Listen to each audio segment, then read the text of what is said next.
Hola, muy buenas noches. Un placer saludarlos a todos los estudiantes que se encuentran conectados en esta tercera y última webconferencia de nuestro curso Macroeconomía 2. Yo estoy compartiendo mi pantalla desde una presentación que tengo. Entonces, si en algún momento ustedes ven que no estoy compartiendo dicha presentación, me avisan y con gusto miramos y volvemos a compartir la pantalla. Como les decía, esta es la tercera y última webconferencia del curso Macroeconomía 2. Mi nombre es Marklio Daniel Perdomo y soy director de este curso. Para adentrarnos un poquito sobre qué debemos hacer en la fase número 4, que se ha denominado como expectativas y desequilibrio macroeconómico, pues hay que mencionar primero que todo que se trata de una actividad de tipo colaborativa. Eso significa que esta actividad deberá entregarse en grupo a partir de un documento en Word o PDF que contenga la actividad colaborativa y se debe entregar solamente por un solo estudiante, y en la portada deberá visualizarse todos los estudiantes o compañeros que aportaron precisamente para el buen desarrollo de esta actividad. Varios me han manifestado que pues han tenido también problemas para desarrollar las actividades de manera colaborativa. La idea, siempre lo he dicho, es que cuando comencemos una nueva fase, es importante que en el foro primero leamos la guía completa y miremos qué parte es individual y qué parte es colaborativa. Esta fase número 4, por ejemplo, trae una fase individual y una parte colaborativa. Entonces, la parte individual, ustedes pueden colocar sus aportes en foro y no hay ningún problema. Pero al mismo tiempo, en el foro debería visualizarse qué punto de la actividad colaborativa ustedes están dispuestos a desarrollar para que sus compañeros, cuando ingresen al foro, vean que el punto C o el punto D o el punto A usted ya lo escogió, y por lo tanto deberá escoger otro punto, y desarrollarlo para luego hacer simplemente una compilación, luego que se haga la respectiva realimentación. Entonces, esta fase 4 tiene un puntaje total de 120 puntos. La actividad inició el martes 28 de octubre y culmina el 24 de noviembre. Entonces estamos a 20 días exactamente del cierre de la actividad. La parte individual es, ¿en qué consiste? Consultar y analizar los siguientes conceptos. Ojo, consultarlos y analizarlos, ¿sí? Entonces, ahí no estamos hablando de que haya que definirlos, es consultamos y analizamos. Entonces, el primer concepto es el de hipótesis de expectativas racionales. El segundo, prima de riesgo y su papel en los mercados financieros. El tercero, eficiencia de los mercados. Y el cuarto, relación entre incertidumbre, crisis y burbujas especulativas. Luego la guía dice, bueno, ok, entonces ahora vamos a hacer un análisis en contexto colombiano. Y les pide que investiguen un caso reciente. Reciente significa de los últimos 10 años, de alta volatilidad financiera, especulación, burbuja o crisis parcial en Colombia o en América Latina. Entonces le dan algunos ejemplos. El caso del dólar entre 2020 y 2022 que se disparó, ¿cierto? El caso del mercado inmobiliario puede ser otro caso también. El de las criptomonedas, bueno, mejor dicho, o aparte de ese, cualquier otro eh, caso de los últimos 10 años que consideren que fue de alta volatilidad financiera y especulación.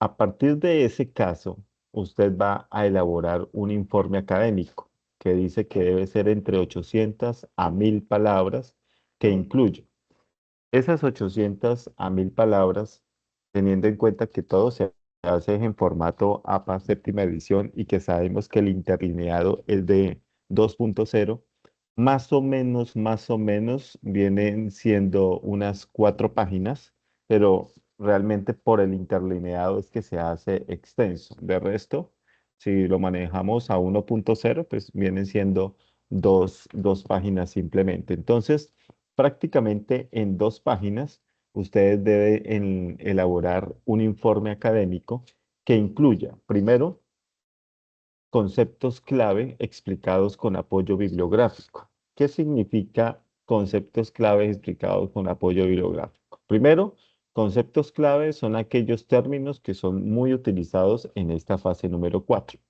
¿Sí? Y que están dentro del caso reciente de los últimos 10 años. Entonces, si usted va a abordar el valor del dólar durante el año 2020 al año 2022, pues muy seguramente tendrá que definir, ¿cierto? O explicar lo que es una tasa representativa del mercado, por ejemplo, ¿sí? Pero con apoyo bibliográfico, es decir, a partir de algún autor. Es decir, que verbigracia, que usted lo que debe hacer es que la tasa representativa del mercado, según Gómez 2018, es aquella tasa que, y todo lo demás, ¿cierto? Entonces, citando autores, eso es apoyo bibliográfico. Y recuerden que en norma APA, todo lo que usted cita en el interior del documento debe quedar reflejado en las referencias bibliográficas. Después dice, análisis del caso elegido. Entonces usted eligió el caso del dólar 2020-2022. De eso tiene que hablar de las causas, ¿sí? ¿Qué pasó? ¿Por qué el valor del dólar se incrementó? Del impacto, ¿ok? ¿Cómo impacta un valor del dólar alto? Y relación con expectativas y riesgos. Entonces, ¿cuáles son las expectativas?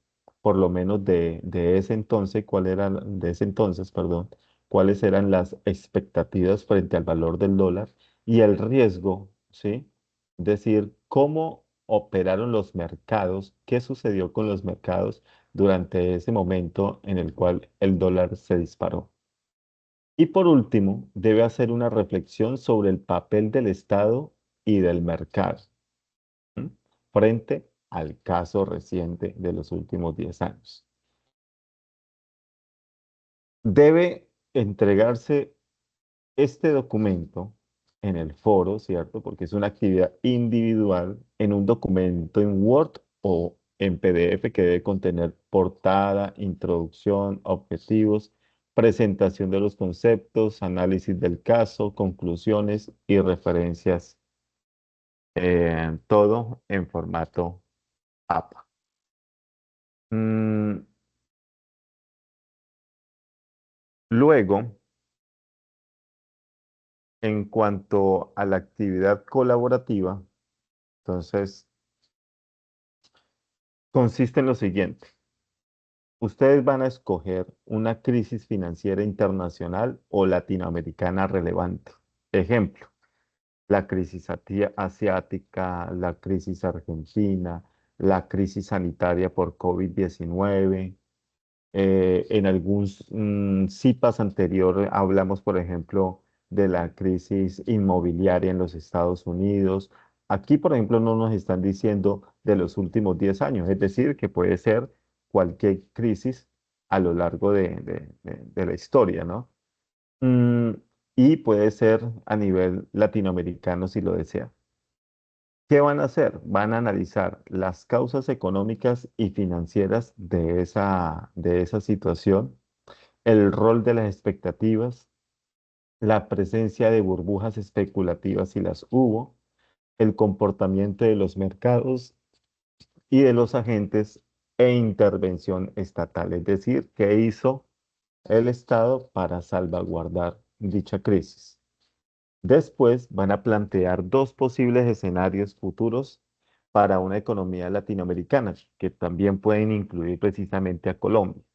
Entonces, un primer escenario es con manejo estatal activo y regulaciones, y el segundo escenario es con predominio de expectativas autorreguladas del mercado.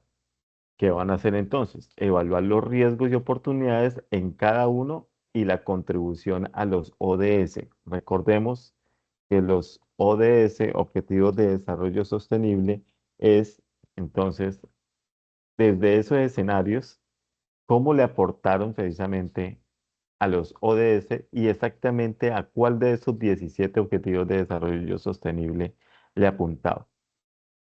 Construyen un documento de manera colaborativa que incluya 2.000 palabras, ¿cierto? Que va a incluir análisis del caso, comparaciones de escenarios y propuesta de lineamientos de política pública para evitar nuevas crisis.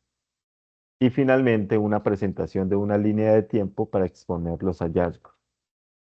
Por lo tanto, si ustedes son,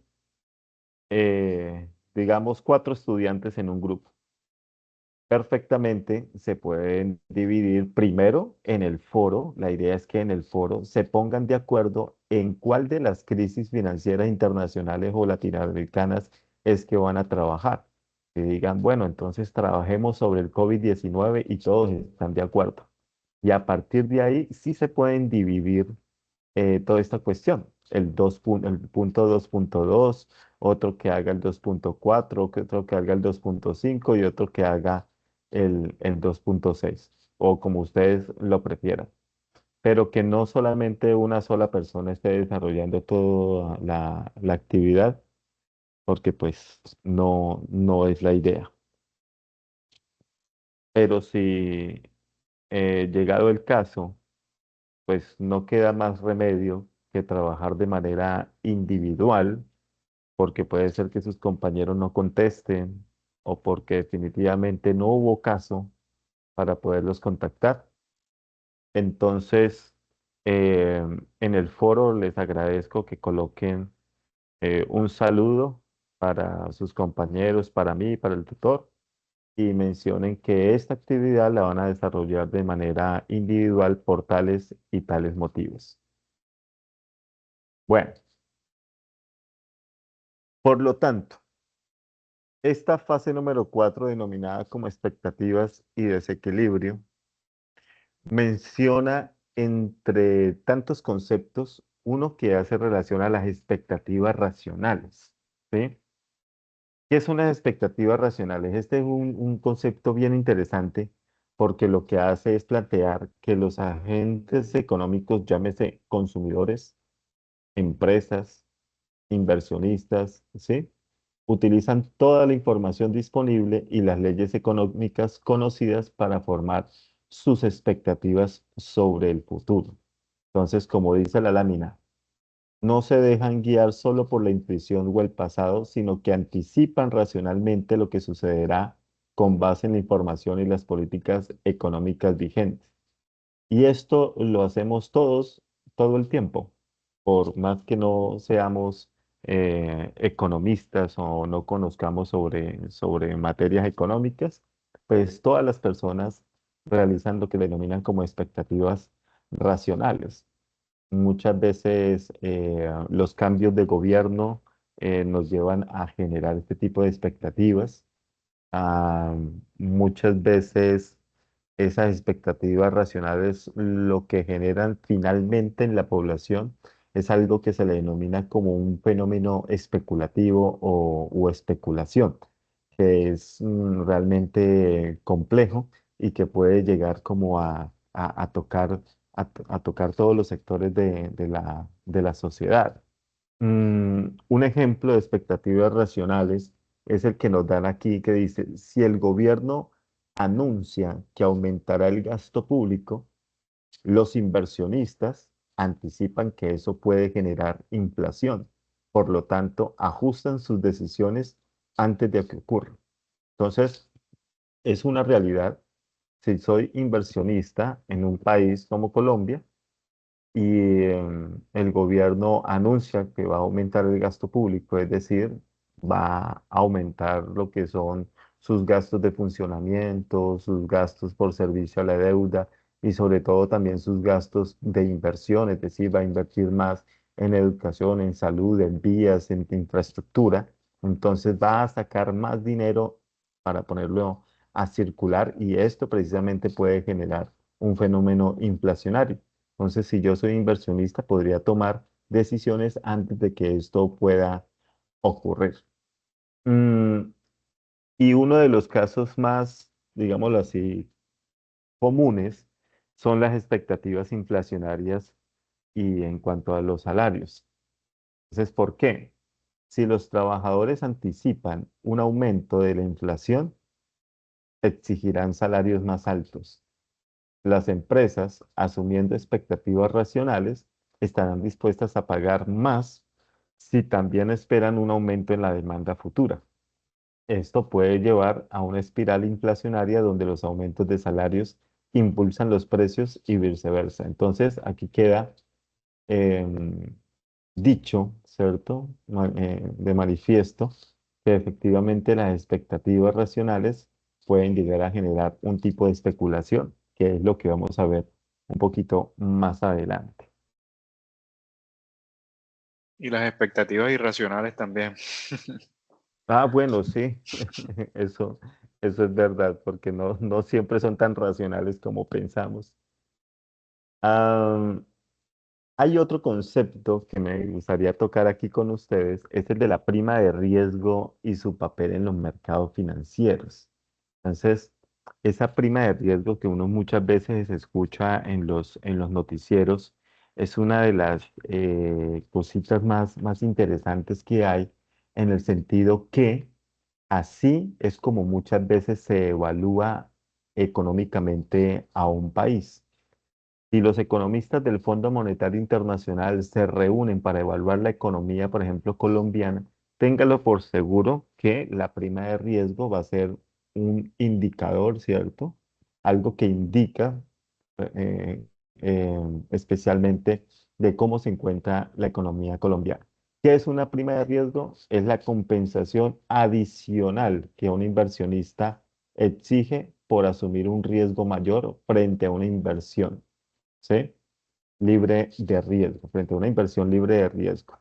Entonces, refleja la incertidumbre sobre los rendimientos futuros. Cuanto mayor es el riesgo percibido, por ejemplo, por inestabilidad política, por crisis económica o por alta inflación, mayor será la prima exigida. Entonces, hay que pagar esa diferencia, ¿no? Y un ejemplo que nos dan aquí es que si el bono del Tesoro de Estados Unidos rinde un 3% y los bonos colombianos rinden al 8%, la prima del 5%, o la diferencia, perdón, del 5% sería la prima de riesgo país. Entonces, por eso es tan importante la estabilidad macroeconómica de las naciones y no caer en el juego de la especulación. Si se cae en el juego de la especulación y los inversionistas caen en el juego de la especulación, es muy probable que los inversionistas, uno, o no, definitivamente no continúen con su inversión. Dos, no inviertan un solo peso eh, en el país o definitivamente salgan del país, ¿sí? Y la prima de riesgo, lógicamente, se elevaría. ¿Qué factores influyen en la prima de riesgo? La inestabilidad política y social. Dice, la falta de seguridad y previsibilidad pueden aumentar el riesgo. Y ahorita vamos a ver precisamente que para el año 2022 eh, este nivel de prima de riesgo hizo que, pues, que se afectara, ¿no? Se afectara un poco, sobre todo porque en 2022, cuando sale elegido este nuevo gobierno, que no es un gobierno eh, digámoslo, como los que venían manejándose, sino es un progresismo, ¿cierto? Es algo totalmente diferente. Entonces, se creía que íbamos a caer en un momento de total incertidumbre y sobre todo de total inestabilidad política y social. Afortunadamente, pues esto no sucedió, pero para el año 2022 sí alcanzó a verse en riesgo la economía colombiana simplemente por una especulación de muchos sectores. ¿Qué otros factores influyen en la prima de riesgo? Los riesgos económicos, es decir, condiciones como recesión, inflación alta o problemas fiscales. Cuarto, carga de deuda y probabilidad de impago, es decir, un alto nivel de deuda soberana aumenta la probabilidad de no poder cumplir con los pagos. Estamos hablando de deudas con el Fondo Monetario Internacional, con el Banco Mundial. Y las fluctuaciones monetarias, es decir, la volatilidad de la moneda local que afecta la percepción del riesgo. Y si miramos el gráfico, lo voy a agrandar un poquito. Voy a agrandar un poquito aquí para que ustedes puedan ver un ejemplo de las primas de riesgo país para el caso latinoamericano. Eh, en primer lugar, digámoslo así, como el país que tiene más como en riesgo país, digámoslo así, que está cayendo en riesgo país, es Argentina.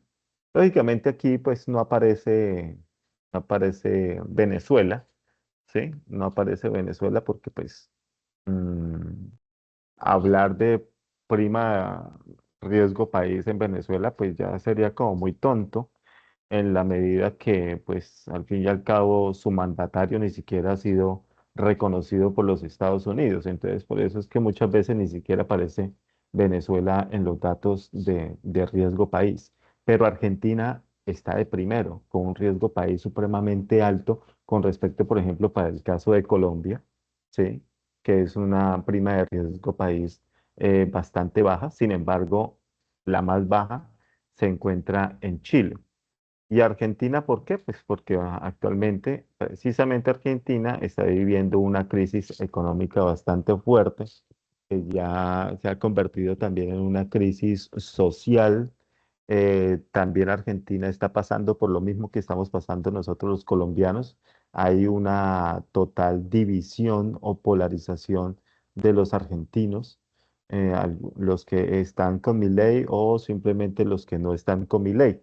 ¿Sí? Está pasando exactamente lo mismo, pero afortunadamente, a diferencia del caso de Argentina, pues nuestra economía está eh, muy estable. No voy a decir totalmente estable, pero está muy estable para todo lo que está sucediendo.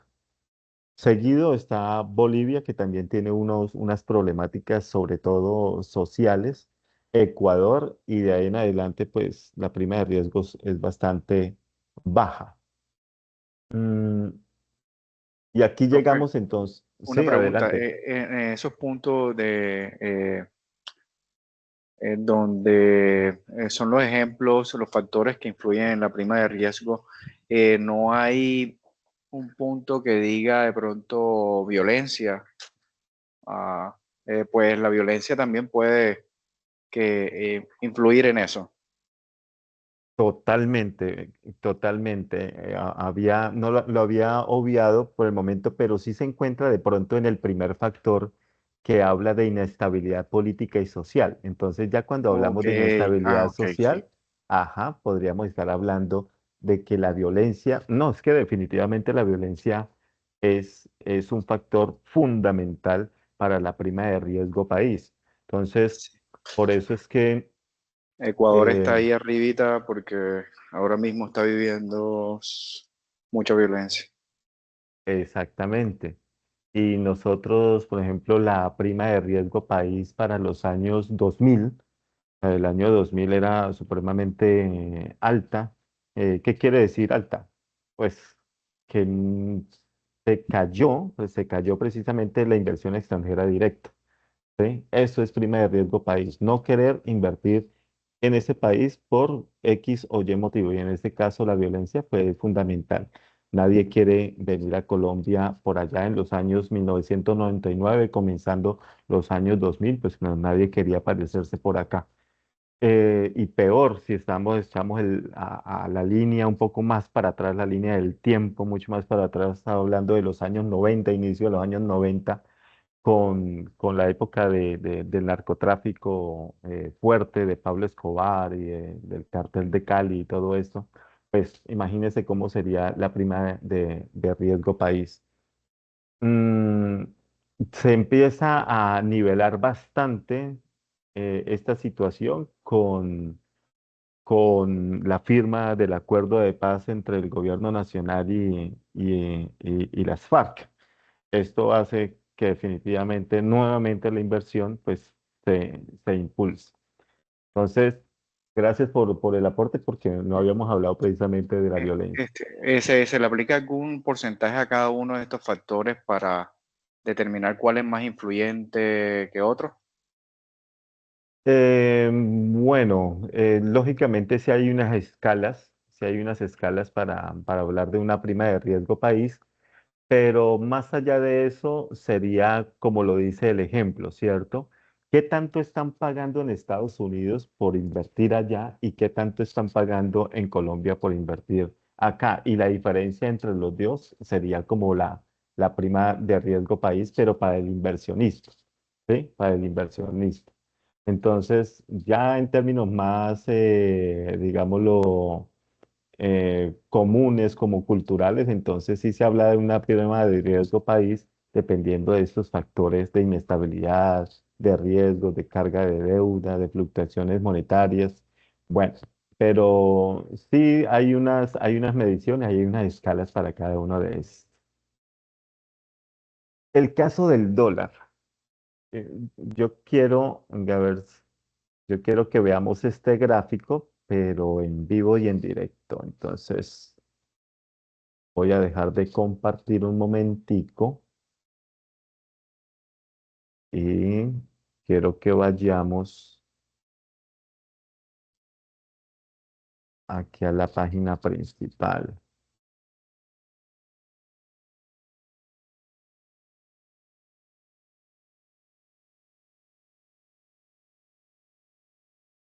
Listo. Yo creo que aquí están viendo ya nuevamente el gráfico del precio del dólar. Miren cómo el dólar se ha venido comportando aquí. Estamos hablando desde el año 2020 hasta 2025. Esto es lo más actualizado que hay. Entonces tenemos un año 2020 que inicia aquí el gráfico desde el 6 de noviembre, donde el valor del dólar era de 3.738 pesos para 2020 en noviembre. Mm, Recordemos que ya estábamos como empezando a salir como de esa crisis sanitaria. Y a partir de ahí, entonces comienza a comportarse de esta manera, a fluctuar de esta manera, un poco con unos picos pequeños, también a disminuir también. Bueno, hay un comportamiento relativamente estable, pero el momento más complejo, bueno, por aquí. Esto es 13 de julio de 2022. Por aquí ya habíamos empezado, más bien por aquí, mire, el 3 de junio de 2022 se fue acabando, digámoslo así, como la dicha, ¿cierto? Y comienza a dispararse el valor del dólar. Aquí la parte baja estaba en 3.771 y comienza la subida. 3.905, 4.068, 4.151. Hay un pico bastante alto ahí, 4.627. Baja un poquitico nomás, pero nuevamente vuelve a incrementarse a 4.605 para el 9 de octubre de 2022 y llega a su pico más alto. 5 de noviembre de 2022, un dólar a 5.061 pesos por dólar. Y se mantiene un buen tiempo Ahí entre los 5.000, entre casi llegando 4.900 y pico, pam, pam, pam. Y luego es a partir de el año 2023 que comienza a estabilizarse, comienza a bajar. Tenemos un punto bastante bajo fue el 31 de julio de 2023 con 3.898 pesos y así sucesivamente. Entonces ya comienza a estabilizarse. Entonces es el año 2022 en el mes de noviembre, donde hubo el pico más alto que sobrepasó la barrera de los 5.000 pesos, pero luego disminuye y se viene comportando. Y lo otro es a partir de aquí. Este pico, este último pico, sería el del 9 de abril de 2025, es decir, este año, ¿sí? Hace como unos 6 meses. Entonces se da el último pico más alto que fue de 4.416 pesos y allí comienza nuevamente a caer. Por ejemplo, al 21 de junio a 4.080. Después entonces tenemos un dólar el 9 de agosto a 4.034 y de ahí en adelante bajamos a 3.880. Y el último dato que aparece en este gráfico es el del 30 de octubre. A ver, el del 1 de noviembre. Hoy es 4 de noviembre y el del 1 de noviembre es un dólar a 3.860 pesos. Entonces, interesante el gráfico y vamos a volver a la presentación. Ya está. Entonces, interesante el gráfico, eh, pero pues, ¿en qué consiste, cierto? Ese valor del dólar a 5.000 pesos. Entonces, esto es algo, yo no sé si ustedes se acuerdan, ¿ustedes sí se acuerdan de este valor del dólar a ese precio o no? ¿O siempre pensaron que había estado como más bien como estable? Entonces, pues mucha gente pues no va a olvidar fácilmente que en el 2022 se dio un dólar a más de 5.000 pesos, porque yo sí me acuerdo que muchas personas hablaban precisamente de esta cuestión. Entonces uno iba a la tienda y en la tienda entonces el tendero, el vecino, no que sabe del valor del dólar tan fuerte, pero pues la gente escucha las noticias, muchas veces simplemente replica, pero pues aquí es donde entran ustedes, entramos nosotros a explicarle a las personas precisamente en qué afecta, porque pues impacta negativamente a unos sectores, pero impacta positivamente también a otros, ¿no? Pero ¿qué fue realmente lo que sucedió? Entonces, primero, desde la perspectiva mundial, el mundo pues venía tratando primero de recuperarse de una pandemia y pues los gobiernos ya habían gastado mucha plata para sostener sus economías y ese exceso de liquidez fue lo que llevó a un fenómeno que todos lo sentimos para ese entonces, que fue el fenómeno de la inflación. Y para controlarla, primero que todo, allá en Estados Unidos, la Reserva Federal lo que hizo fue empezar a subir las tasas de interés de una forma, digámoslo, como agresiva. Y pues cuando Estados Unidos sube las tasas de interés, pues pasa algo muy simple y es que los inversionistas dicen, pero pues entonces prefiero poner mi dinero allá, que me pagan más y pues es más seguro, ¿no? Entonces, por lo tanto, sale dinero de países como el nuestro, sale países de Colombia, perdón, sale el dinero de Colombia, sale el dinero de Brasil, sale el dinero de México y se va ¿para dónde? Pues para Estados Unidos. Entonces, eso hace que se demanden más dólares y cuando se demandan más dólares, pues entonces hace que las monedas latinoamericanas se devalúe. Mm, además,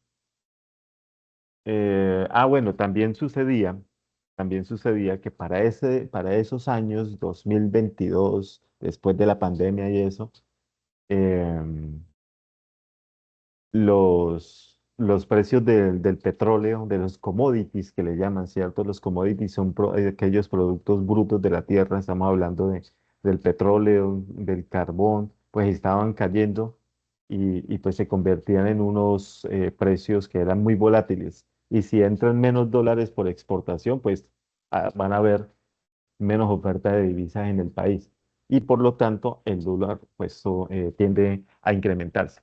Pero pues no todo fue culpa de lo que pasó por fuera del país, ¿sí? En Colombia también tuvimos nuestros propios, digámoslo así, causales, ¿sí? Primero, el cambio de gobierno, que llegamos entonces con Iván Duque Márquez y escogemos al señor Gustavo Petro Urrego para el 2022 y esto, como ya lo habíamos dicho ahorita, generó pues mucha incertidumbre en todos los mercados. No porque un gobierno sea malo y en cambio el otro gobierno sea bueno, sino porque pues los inversionistas tienden, digámoslo así, como a ponerse un poquito nerviosos cuando no se sabe qué va a pasar.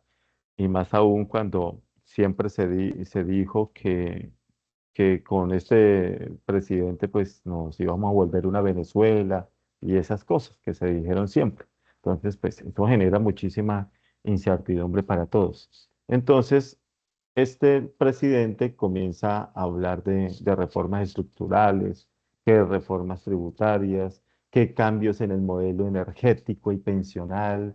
Y pues lógico, estos son temas bastante complejos, ¿sí?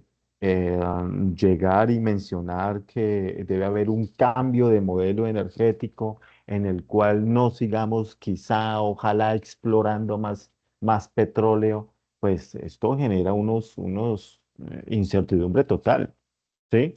Que va a haber unos cambios importantes en las pensiones, que vamos a hacer una reforma tributaria, que vamos a tener también una reforma, ¿cómo se llama la última reforma? La que aprobaron, la reforma, la última reforma fue, La reforma laboral. eso, gracias, sí, la reforma laboral. Entonces, todo eso genera incertidumbre, porque es que imagínese a un inversionista que tenga una empresa grande aquí en nuestro país y que diga, no, va a haber una reforma laboral en la cual se le van a devolver nuevamente los beneficios a los trabajadores y que se va a volver a pagar las horas extras como se venía planteando desde hace un tiempo y que va a haber esto y que va a haber lo otro y que beneficios. Entonces, eso genera realmente una incertidumbre grande para los inversionistas. Em, de hecho, cuando se aprobó la reforma tributaria por allá en noviembre de ese año de 2022, el dólar se disparó. Y ahí fue cuando rompió la barrera de los 5.000 pesos. Y eso fue un hito, eso fue histórico. Y los mercados inmediatamente reaccionan ¿con qué? Pues con desconfianza. ¿Por qué? Porque la gente lo que teme es que los nuevos impuestos, ¿sí? Los de esa reforma, eh, que haya nuevos impuestos a sectores como el petróleo, como las minas, y se reducen o que se reduzcan la entrada de divisas. Todo eso es lo que pasa cuando hay un cambio de gobierno y sobre todo lo que sucedió en 2022 con este cambio de gobierno. Y sumado a eso, pues Colombia también ya tenía un déficit en la cuenta corriente. Es decir, estábamos gastando más dólares de los que ingresaban por exportaciones, de los que ingresaban por turismo, que los que ingresaban por remesas. Entonces, ante cualquier susto, pues el país se iba a volver bastante vulnerable, digámoslo así. ¿Cuáles fueron estos factores, por lo tanto, que ayudaron a la caída del dólar frente al peso colombiano? Por un lado, podríamos mencionar la debilidad del dólar en Norteamérica. Mm, ¿Por qué? Porque en los últimos meses el dólar pues se había debilitado frente a muchas monedas gracias a que esos mercados se habían anticipado, ¿sí? Eh, entonces, digámoslo así que la menor demanda de dólares lo que hace es que un dólar valga relativamente menos peso. Entonces, por eso hablamos de una debilidad del dólar norteamericano, ¿no? Por otro lado, pues en Colombia ha mejorado la confianza o por lo menos se ha reducido un poco la presión inmediata, ¿sí? Y esto ha hecho que los capitales, pues se generen nuevos capitales entrantes y pues que hayan menos salidas también que favorezcan al peso colombiano. Y como ya le habíamos dicho, el precio del petróleo, el precio de lo que son los commodities que exporta Colombia, pues tienen un rol, ¿no? Tienen un papel importante en la actividad exportadora. Y pues esto ayuda a que entren dólares al país y que el peso pues se sostenga, porque pues ustedes ya saben que cuando el valor del dólar se maneja igual que el valor de cualquier bien o servicio. Entonces, entre más dólares hayan en la economía colombiana, entonces su precio va a disminuir y viceversa. Entonces, eso es lo que ha sucedido. Mm, entonces, mire que la grafiquita es bien, bien interesante para poder entender toda esta situación. Ahora, el concepto de incertidumbre. ¿Ustedes sí están viendo mi presentación? Creo que no. No, Permítame. profe. Ah, ok. Pues ya le vuelvo a compartir pantalla.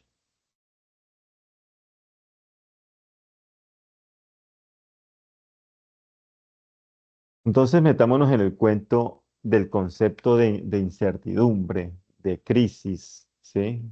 Entonces, la lámina nos dice, relación entre incertidumbre, crisis y burbujas especulativas. La incertidumbre surge cuando los agentes no pueden predecir con precisión el comportamiento de los mercados o la economía. Porque si alguien pudiera predecir con precisión el comportamiento de los mercados, pues mis respetos, realmente podría ser un adivino, ¿sí? Y mejor dicho, pues, pero pues nadie tiene esos poderes. En contextos de alta incertidumbre, los inversionistas pueden actuar guiados por expectativas irracionales, como lo dijo hace un momento alguien por aquí, creo que fue Jonathan, o emociones, lo que genera burbujas especulativas, aumentos desproporcionados en el precio de un activo sin fundamento real. Entonces, un ejemplo de eso fue la burbuja inmobiliaria de Estados Unidos en 2008 o la burbuja de las criptomonedas en 2021. Los precios subieron rápidamente porque la gente creía que seguiría aumentando indefinidamente. Y esto se puede de pronto, digámoslo, como mm, comparar como un poquito con lo que sucedió hace algunos años, que fue el negocio de las pirámides, donde apareció DMG y aparecieron otras en las que las personas le decían, ponga 1 millón aquí en nosotros, invierta 1 millón de pesos y en 30 días o en menos tiempo le damos otro millón o le triplicamos el millón. Bueno, eso sucedió de esa manera. Entonces, algo más o menos fue lo que sucedió. Se crea una burbuja para ese entonces y muchas personas al principio pues no creían que desde DMG, desde una empresa de esas, efectivamente le estuvieran duplicando o triplicando el dinero a las personas, ¿sí? Hay personas que piensan un poquito más las cosas, pero hay otras que no les importa y que van es por todo, a ganar o a perder todo. Entonces, con el caso de DMG y las pirámides en Colombia, pues también se generó una especie de burbuja y la gente creyó por un momento que esto iba a continuar así, hasta que le llegó el señor Álvaro Uribe Vélez y le dijo a DMG, no señor, ya no más. Vamos a mirar a ver cuál es de dónde es que usted eh, está haciendo captación ilegal de dinero. Ese fue creo que el cargo que le colocaron a David Murcia Guzmán, captación ilegal de dinero. Pero pues hasta el día de hoy parece ser que como que no han encontrado algo que sea más allá de la captación ilegal de dinero. Ustedes, la pregunta es, ¿ustedes en algún momento alcanzaron a invertir en alguna de estas pirámides que estaban por ahí? ¿Ganaron? ¿Perdieron? No sé, me gustaría que me dieran a conocer la situación.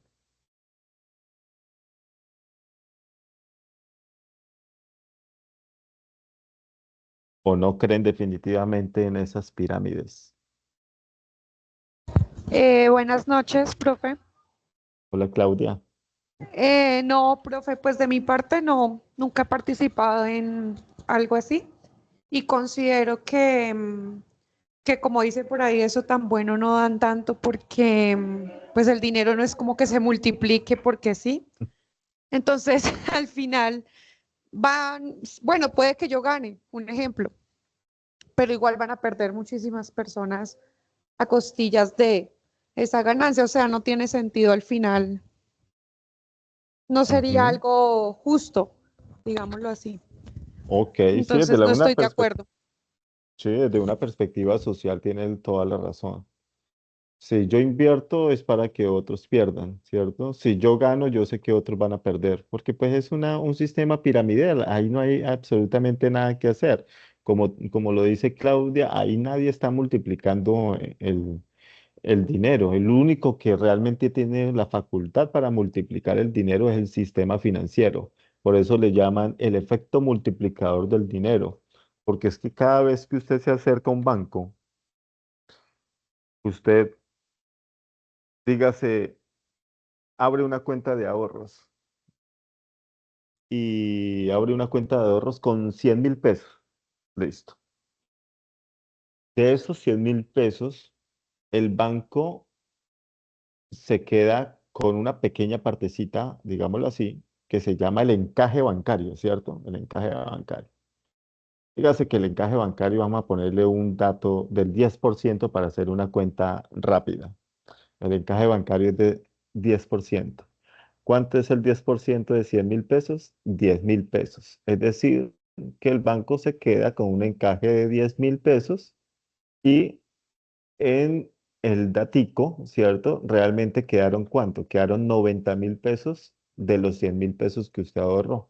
Es decir, que esos 90.000 pesos vuelve, él los pone a disposición de una persona que requiera un préstamo por 90.000 pesos. Y efectivamente llega una persona a solicitar un crédito por 90.000 pesos. Le prestan los 90.000 pesos y para poderle prestar los 90.000 pesos se lo tiene que consignar.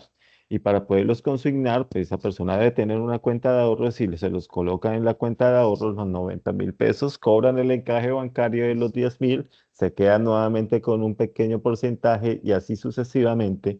El dinero ni siquiera sale del banco, simplemente se mueve a partir de en los computadores, ¿cierto? En los computadores, pero hay una multiplicación del dinero. Eso es lo que se denomina como el efecto multiplicador y pues el sistema financiero es el único que lo puede hacer. Mm, y finaliza la lámina diciendo, cuando la realidad económica no respalda esos precios, la burbuja colapsa, generando crisis financieras y pérdidas de confianza.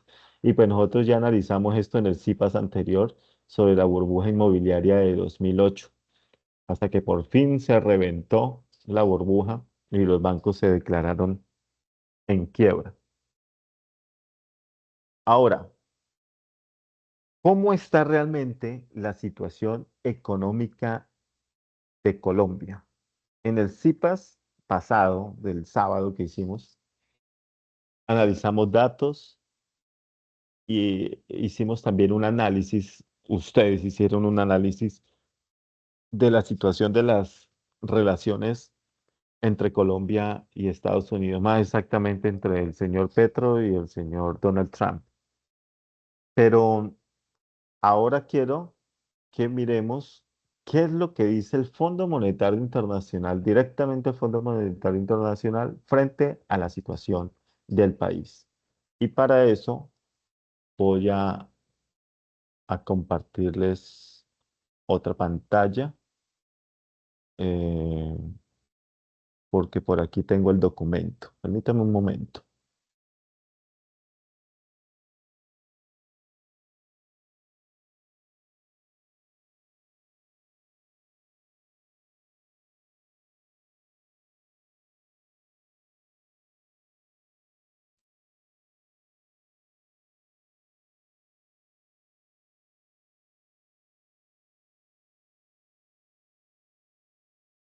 Bueno, aquí está, mire. Es cortico, es muy cortico. Yo quiero que lo leamos para ver desde la perspectiva no mía, no de la de ustedes, no del Banco de la República, simplemente y directamente de lo que dicen en el exterior, de cómo nos evalúan desde Estados Unidos. Dice Bogotá, agosto 1 de 2025. El equipo técnico del Fondo Monetario Internacional afirmó que la economía colombiana navega un panorama complejo caracterizado por avances como por crecientes desafíos. Destacó el incremento en 2024 de 1,7% y en el primer trimestre del año 2025 de 2,7%, una cifra que se le acredita al consumo privado en un sólido mercado laboral. Aunque el crecimiento se ha fortalecido y la inflación ha disminuido, persisten desafíos fiscales y la inversión privada continúa contenida. Además, los factores externos adversos también nublan el panorama.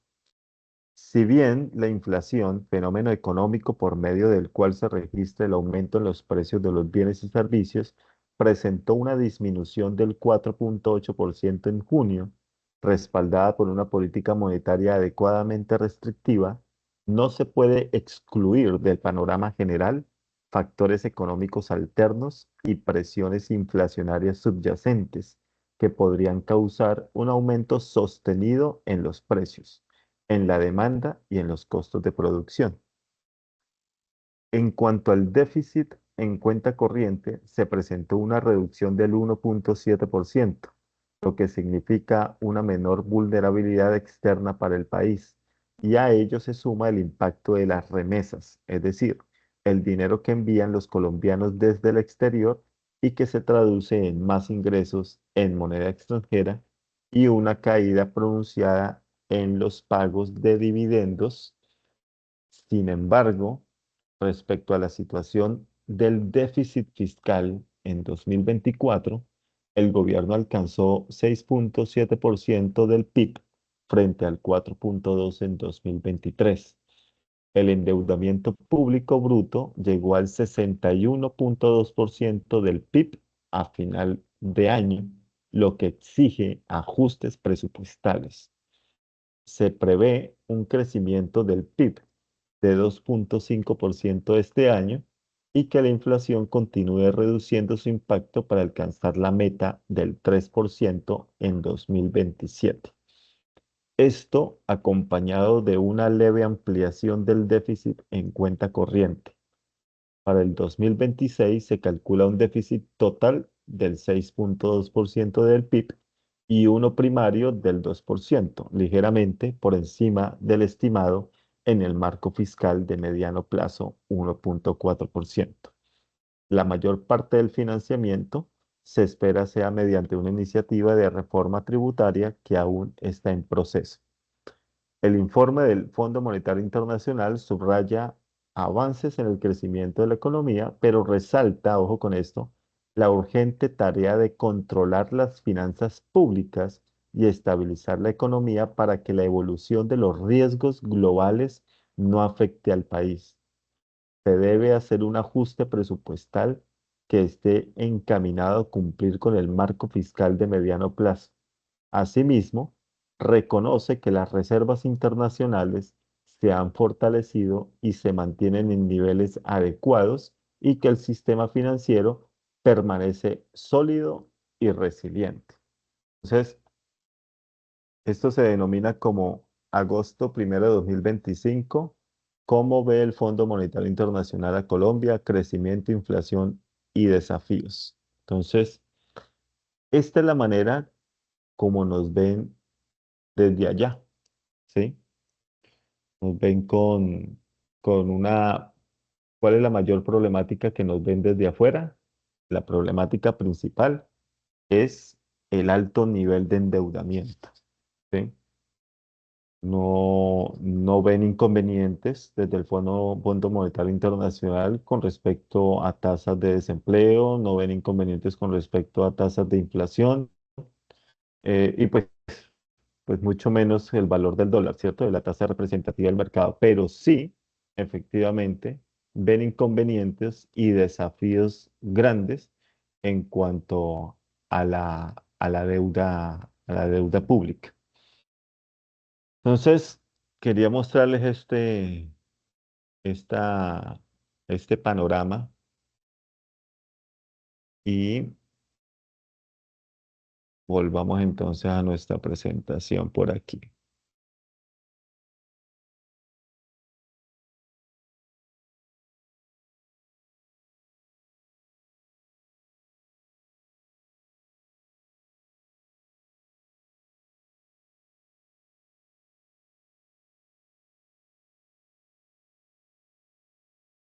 Mm,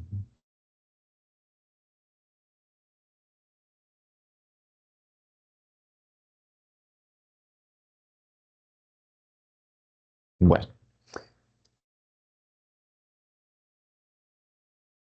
aquí les traigo es un análisis porque ¿qué dice la guía? Recordemos que la guía dice que deben elegir una crisis financiera internacional o latinoamericana relevante, que puede ser la crisis asiática, que puede ser la crisis argentina, que puede ser la crisis por COVID-19, pero pues no importa la crisis que ustedes escojan, pero solamente para que tengan conocimiento de la crisis precisamente en Argentina, ¿sí? Un país que hasta antes de la pandemia podríamos mencionar que tenía una economía estable, pero que hoy en día ya no lo es, motivo la burbuja que se creó y que efectivamente se ha roto, ¿sí? Para poder entender entonces la crisis de Argentina, hay que mencionar que esto no es una, sino son muchas crisis las que han desencadenado esa problemática en Argentina, porque es que durante el siglo XX, es decir, los años 1900, Argentina pues fue una de las economías latinoamericanas más prometedoras, digámoslo así, pero luego sufrió una caída relativa. Eh, Síntomas graves, la inflación recurrente y sobre todo las deudas que fueron creciendo y creciendo y creciendo, y la devaluación de su moneda, el peso argentino, y además lo que le llaman como los varias ocasiones de default, ¿cierto? El default que es la deuda del país, porque cuando pues un país no puede pagar, lo que hace es renegociar la deuda con esos acreedores, y así se lo pasó a Argentina, renegociando deuda, refinanciando, refinanciando, hasta cuando ya el país ya no dio más, y también pues le llamaron la atención desde el Fondo Monetario Internacional. Entonces, esto que está sucediendo hoy en día con Argentina es algo que no empezó ayer, sino que tiene unas raíces profundas desde hace ya, digámoslo así, más o menos unas 2 décadas.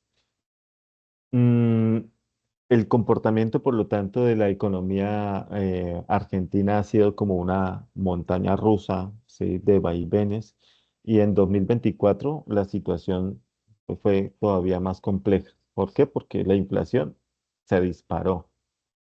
Em, los precios de los bienes y los servicios, eso cambiaba todas las semanas y los salarios se quedaron cortos para contrarrestar ese fenómeno inflacionario. A la gente no le alcanzaba el dinero para comprar los mismos bienes y servicios que compraba eh, eh, a- 2, 3 años atrás.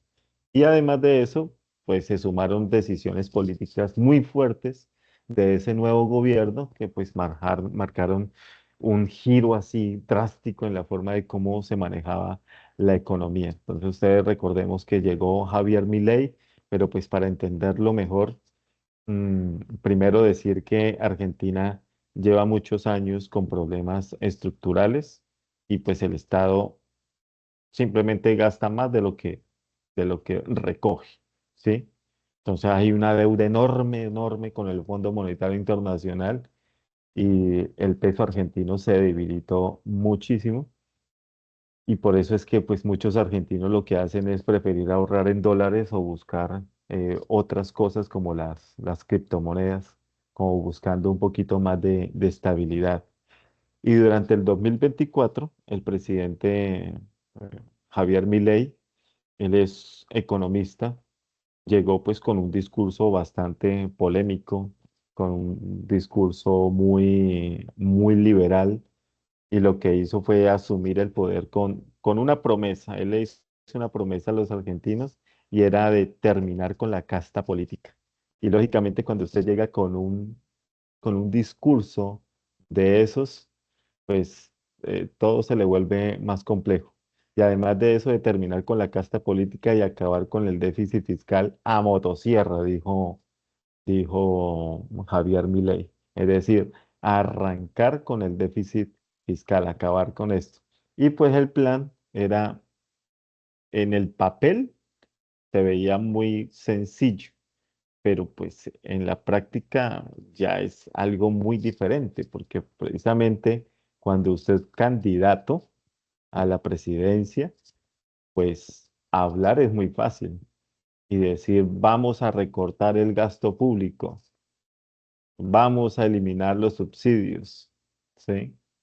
Entonces, pues, puede ser que suene muy bien desde la parte teórica, pero en la práctica es algo muy complejo. Y eso fue precisamente lo que dijo Javier Milei. Vamos a recortar el gasto público, vamos a eliminar los subsidios, vamos a liberar la economía.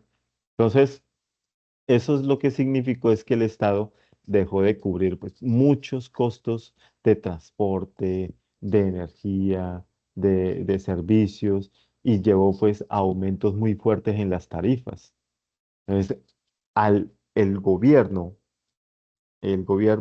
al dejar de subsidiar todos estos servicios, digámoslo así, como el caso de la energía, pues ¿a quién va a pagar los platos rotos? Pues lógicamente los consumidores, las personas de a pie, y comienzan a llegar las tarifas de energía supremamente altas. Y además de eso, pues un fenómeno inflacionario bastante alto y los salarios no aumentaban al mismo ritmo de la inflación, pues lógicamente la gente pues, se vio totalmente perjudicada. También Javier Milei eliminó varios programas sociales, congeló muchos de los salarios públicos, de los sueldos públicos. ¿Por qué? Porque el objetivo de Milei era reducir el déficit fiscal y estabilizar el peso argentino. Pero pues el impacto de eso que él quería hacer inmediatamente redundó fue en la economía de los argentinos. Entonces se creó, en estos poquitos años se generó un fenómeno de más pobreza, de caída del consumo y definitivamente hay un descontento generalizado hacia este mandatario.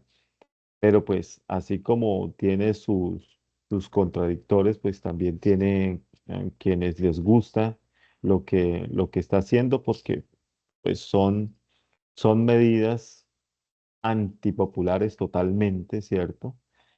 Que en algún momento también debieron haberse tomado. Lo que pasa es que debe llegar una persona de talante y decir, a mí no me importa lo que digan los demás y vamos a hacer esto por el bien del país, pero los efectos de estas decisiones pues no se ven en el corto plazo. Yo diría que ni siquiera en el mediano plazo, es en el largo plazo donde se van a ver los beneficios quizá de lo que algunas de las cosas que Milei está desarrollando en su plan de gobierno, pero pues no significa que tampoco sean las mejores decisiones. Mm, entonces, cuando se le pregunta a los argentinos y en los documentales aparecen documentales económicos de Argentina, la gente habla de ajustes brutales, ¿cierto? En los sectores más favorecidos, pues algunos apoyan esas medidas pensando que el país pues, necesita como un sacudón, como les decía yo, ¿cierto? Hay personas que dicen, sí, necesitamos que nos sacudan, pues para salir como ese círculo vicioso de esas crisis. Mientras tanto, lo que son los precios del transporte, la comida y la energía, pues siguen siendo el tema principal de todas las conversaciones de todos los argentinos. Por lo tanto, el gobierno de Milei también decidió, otra cosa fue devaluar el peso en más del 50%. ¿Para qué? Para sincerar el valor real de la economía, perdón, de la moneda. Mm, pero pues eso simplemente lo que hizo fue encarecer todas las importaciones. Entonces el dólar subió, pero luego se estabilizó cuando los mercados comenzaron a ver como cierta disciplina fiscal, digámoslo así. Eh, lo más complejo que ha sucedido en Argentina, pues el costo social, pues que ha sido enorme. Ya más de la mitad de la población vive hoy en pobreza. No voy a hablar de pobreza extrema, pero sí de pobrezas. Se extendió aún más. Pues muchos argentinos también sienten que están pagando un precio pues, muy alto por un modelo que todavía no muestra resultados claros. Como les digo, estas decisiones son relativamente buenas, pero cuyos resultados se ven es en el largo plazo. Ejemplo, el caso del endeudamiento. Em, Argentina tiene un nivel de endeudamiento supremamente alto con el Fondo Monetario Internacional y es un compromiso que no puede dejar de hacerlo. Nadie puede decir, no, simplemente yo no pago más, ¿sí? Y los países que han hecho eso, pues han afrontado problemas bastante fuertes. Decir yo no pago más la deuda externa, pues genera, como ya vimos ahorita, una prima de riesgo país bastante grande y que trae consecuencias bastante graves. Entonces, mm, en Argentina ya es común las protestas, las huelgas, todo el mundo reclama, los sindicatos reclaman, la sociedad está totalmente paralizada, está totalmente dividida entre quienes creen que por fin alguien está poniendo orden y otros que piensan que el remedio está siendo peor que la enfermedad. Entonces, pero a pesar de todo, hay pequeños signos de esperanza en Argentina porque la inflación también empezó a bajar lentamente a finales del año pasado. El dólar se estabilizó un poco. Entonces muchos analistas también creen que si el gobierno logra mantener ese equilibrio, pues podría empezar una recuperación en 2025, pero pues 2025 ya se acabó prácticamente. Entonces Argentina, finalmente, pues sigue siendo un país con un enorme potencial, todos lo sabemos, tiene recursos naturales, tiene gente de talento, la agricultura es poderosa, su cultura, la ganadería es impresionante, pero pues el gran desafío sigue siendo estabilizar las finanzas del país, pero pues es algo que parece siempre estar como al alcance de la mano, pero nunca se ha podido asegurar, digámoslo así. Entonces, estos son los datos, en esta lámina ustedes pueden ver los datos de la Argentina de hoy en día. ¿M? Tenemos, por ejemplo, un Producto Interno Bruto proyectado, que se proyectó en 2024 a través de una contracción económica, es decir, hubo una recesión, y el Producto Interno Bruto bajó o cayó, digámoslo así, no bajó, sino cayó al menos 2,8%. La inflación para 2024 era muy alta, ¿sí? La inflación anual a diciembre de 2023 pues superó el 200%. La tasa de desempleo, mire la paradoja, que la inflación supremamente alta, mientras que la tasa de desempleo quizá se mantiene en una tasa buena, ¿no? Eh, Ustedes recordarán el concepto de, ¿cómo es que se llama? La curva de Phillips, ¿sí? La curva de Phillips es esa relación entre desempleo y, y inflación, perdón. Bueno, también tenemos una gran parte de la población, el 40,1% vivía en la pobreza en septiembre de 2023, lo que es un desafío social significativo. El índice de Gini es del 42. Recordemos que el índice de Gini es el índice que evalúa la desigualdad, ¿cierto?, en los ingresos de las personas de un país, y que cuando el valor es cero, hay una igualdad perfecta, y que cuando llega a 100 hay una desigualdad también perfecta. Entonces está en un valor de 42, digámoslo así, como en la mitad de todo. ¿Cuántos argentinos eh, hay en dicho país? 46 millones de personas. Colombia tiene actualmente 55 millones. Y la aprobación del presidente Javier Milei era del 48% en la fecha de la fuente, que era enero de 2024. Habría que mirar ahora en cuánto se encuentra. Entonces, esta es la situación de la crisis argentina. Todo por, son muchas de las causas, pero la principal es el alto nivel de endeudamiento, y pues vale la pena hacer la comparación.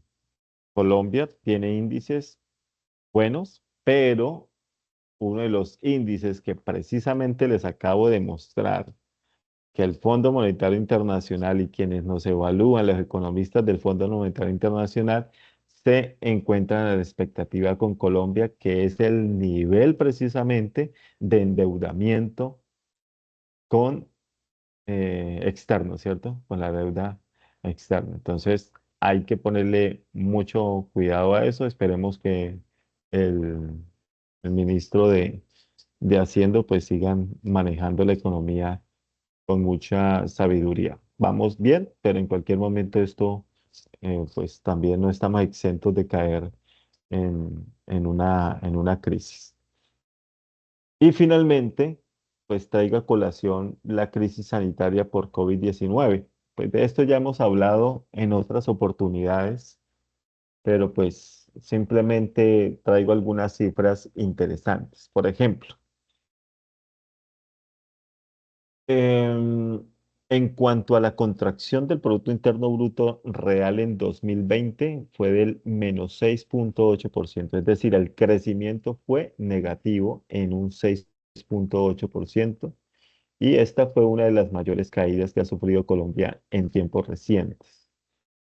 También tenemos la máxima tasa de desempleo urbana, que se dio en un 23%, ¿sí? Una tasa de desempleo del 23%, donde mucha gente perdió su empleo o entró al subempleo, es decir, a la informalidad.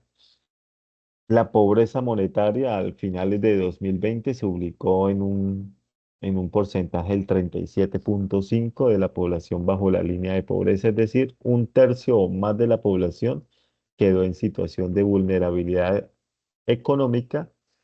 Y finalmente, el gobierno lo que hizo fue transferir 2,1 billones de pesos colombianos para la salud y la liquidez en 2020.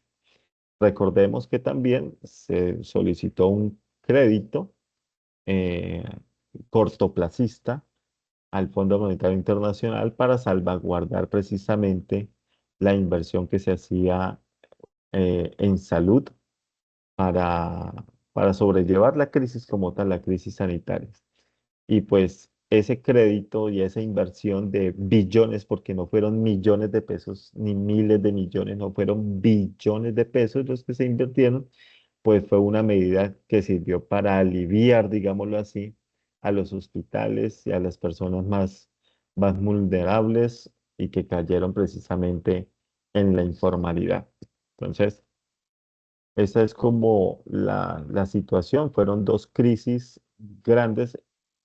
Em, Después podríamos abordar un poco sobre la crisis asiática, sino que ella tiene unos elementos más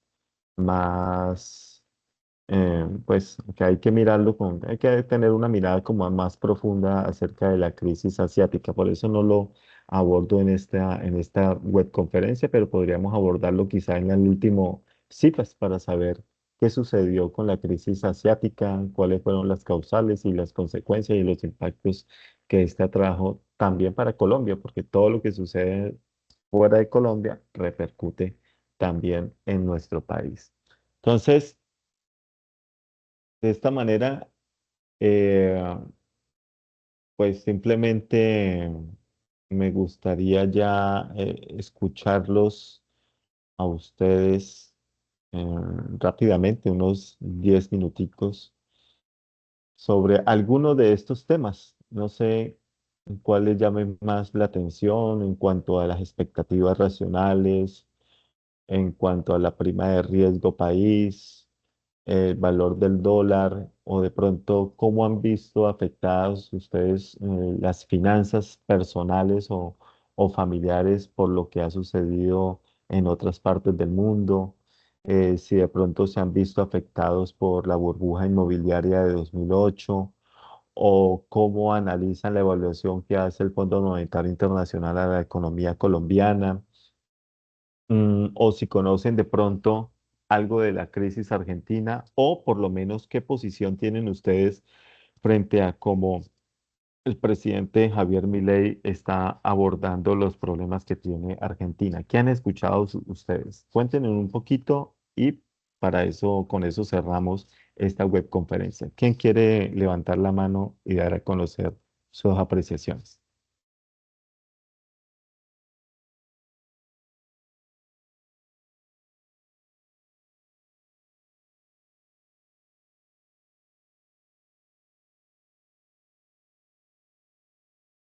Profesor, muy buenas noches, compañeros, muy buenas noches. Hola Juan Camilo, ¿cómo me le va? Qué gusto Muy bien, muchas gracias. saludarlo. Gracias, igualmente.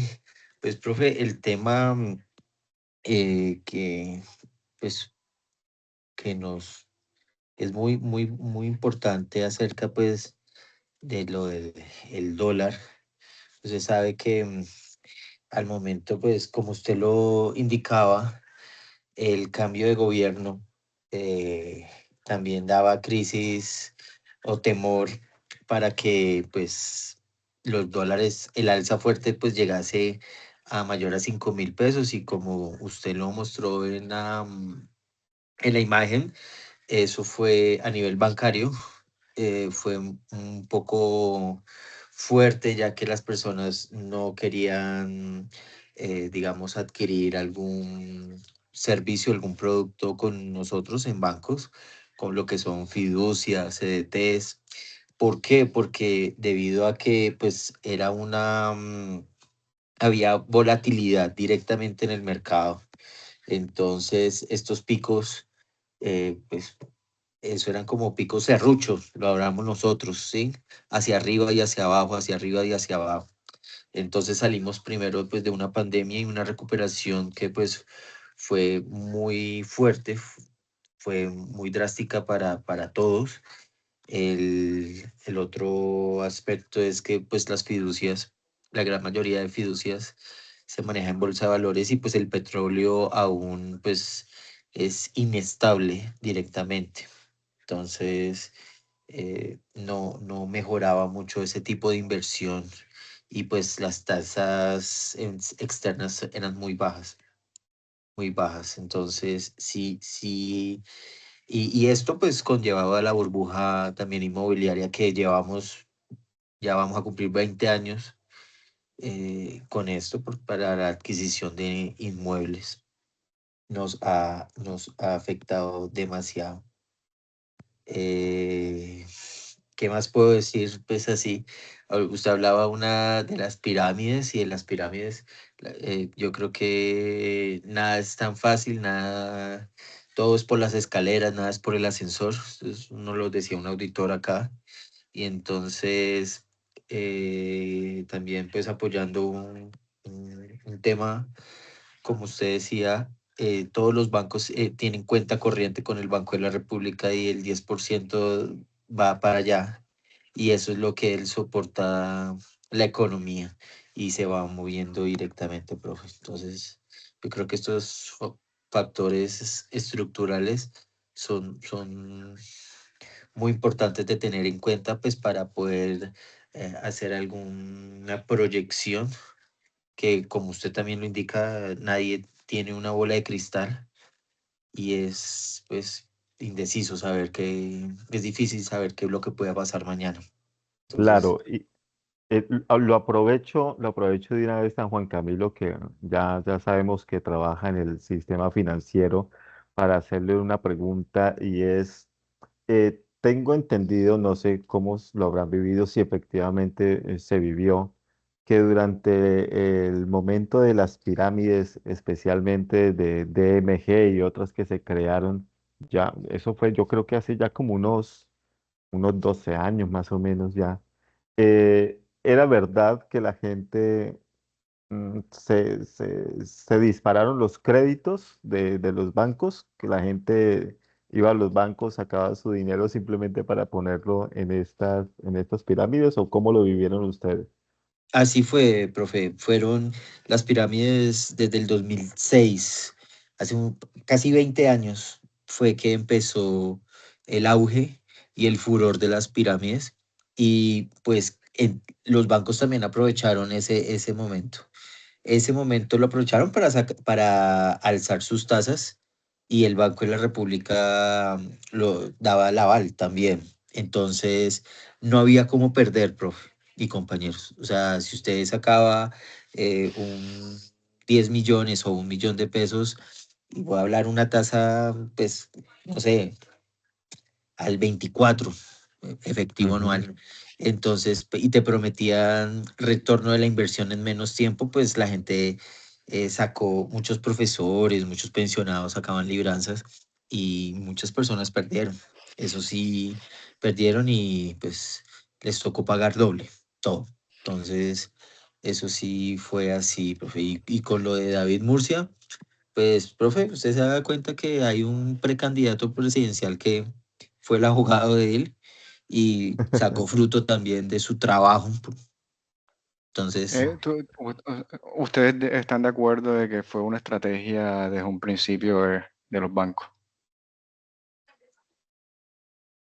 pues, Mauricio, nadie pierde. Usted sabe que en el sector financiero nadie pierde. No, pero Y bien pensado el que sí, lo hizo, lo pensó y por lo general estos bancos tienen muy buenos asesores. sí, sí, totalmente de acuerdo. Eso no, nada Bueno, que cualquier discutir. cosa puede pasar, sí, cualquier cosa puede pasar en el país de las maravillas. ¿Y cómo lo vivió entonces Mauricio? ¿Mauricio invirtió por ahí, Mauricio, o no? Más bien fue muy... No, yo fui discreto. Yo digamos que no me tocó digamos que no me tocó las ganas de salir e invertir en eso. O sea, como que yo soy muy escéptico a veces.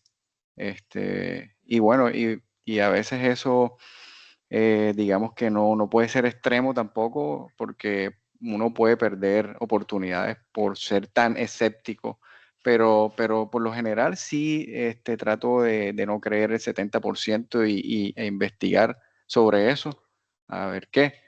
Y bueno, y cuando fue DMG, creo que en esos tiempos no estaba, digamos que económicamente como para invertir en ese, bien en eso, o sea, o no estaba enfocado en mis finanzas en ese tiempo, diría yo. Pero ahora lo Ujú. pienso y bueno, después salieron algunas cosas como, por ejemplo, sí, las pirámides estas de bitcoins y demás, que tú comprabas unos bitcoins e invertías y te ganabas una renta. Esta fue eh, actual, hace como, ¿cierto? Como 2 años, 3 años. Sí, Y mucha gente sí los vi haciendo préstamos para poder invertir en esas, sí, en esas pirámides que por lo general está ya, pero no, digamos que no me atrapó eso, pero sí lo escuchaba de amigos, vamos a invertir, que esto, que lo otro, pero no me atrapó, fui muy escéptico.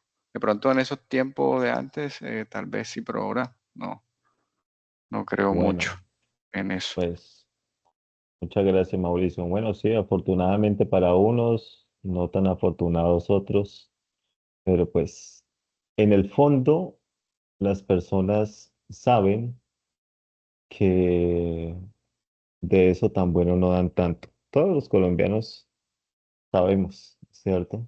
Pero pues siempre estamos a la espera de ganar algo más facilito. La plata fácil es como una cultura generalizada, infortunadamente. Pero bueno, entonces Y interesante. genera emoción, entonces la gente a veces muy emotiva. Y es que nos gusta la adrenalina, diría yo más Es- bien, ¿no? sí, sí, nos gusta la adrenalina, así es. Pues Mauricio, Jonathan, Keila, Juan Camilo, muchas gracias. Por ahí ya se nos fue Claudia, pero ella también siempre está muy activa está en las webconferencias y en los citas. Entonces, pues agradecerles a ustedes por su participación, porque yo sé que conectarse a las 8 de la noche es complejo, es complejo. Pero bueno, es sobre todo el horario donde muchos de ustedes también tienen la oportunidad de empaparse de algunas cositas y me alegra muchísimo saludarlos y saber que estamos muy empapados de estas temáticas. Estamos muy pendientes entonces de en el foro desarrollar la actividad individual, desarrollar la actividad colaborativa y pues nada, les deseo entonces muchos éxitos y que pasen una excelente noche. Feliz noche para todos. Feliz noche. Gracias. Gracias. Feliz noche para todos.